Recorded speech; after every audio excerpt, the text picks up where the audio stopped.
Good evening. വൈകുന്നേരം ആയപ്പോഴത്തേക്ക് just ഒന്ന് നടക്കാനായിട്ട് ഇറങ്ങിയതാണ്. അപ്പം ആകാശത്തിൽ ആ ഒരു കാഴ്ചകൾ നല്ല ഭംഗി എനിക്ക് തോന്നി. അത് കഴിഞ്ഞിട്ട് ഞാൻ എൻ്റെ തോട്ടത്തിലോട്ട് ജസ്റ്റ് പോയപ്പം അവിടെ കാന്താരിമുളക് ഉണ്ടായി നിൽക്കുന്നു. കഴിഞ്ഞ ദിവസം പള്ളിയിൽ നിന്നല്ല മഠത്തിൽ നിന്ന് ഞങ്ങൾക്ക് ഇടിച്ചക്ക തന്നിട്ടുണ്ടായി. അവിടെ മലയാളി സിസ്റ്റേഴ്സൊക്കെ ഉണ്ടായിരുന്നു. അന്നേരം മായവും ചേരാതെ ഉണ്ടായതാണല്ലോ. ഇവിടെയൊക്കെ ചക്ക എന്ന് പറയുന്നത് നല്ല വിലയാണ്. പള്ളിയിൽ നമുക്ക് ഫ്രീ ആയിട്ട് കിട്ടി. അത് വെച്ചിട്ട് ഇടിച്ചക്ക തോരൻ ഉണ്ടാക്കാമെന്ന് വെച്ചു. ഞാൻ യൂട്യൂബ് വീഡിയോ നോക്കിയാണ് ഉണ്ടാക്കുന്നത്, അതുകൊണ്ട് അതിൻ്റെ റെസിപ്പി ഒന്നും ഞാൻ പറയുന്നില്ല. എന്തായാലും എനിക്ക് പ്രത്യേകിച്ച് ഇങ്ങനെ നാച്ചുറലായിട്ട് ഉണ്ടാകുന്ന സാധനങ്ങളോടൊക്കെ എന്തെന്നില്ലാത്തൊരു ഇഷ്ടമാണ്. നല്ല ഗുണവും ഉള്ള സാധനമാണല്ലോ.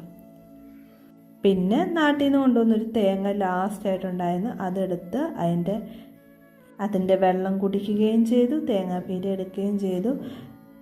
അങ്ങനെ ഫൈനലി എൻ്റെ ഇടിച്ചക്ക തോരൻ റെഡിയായി. Thank you.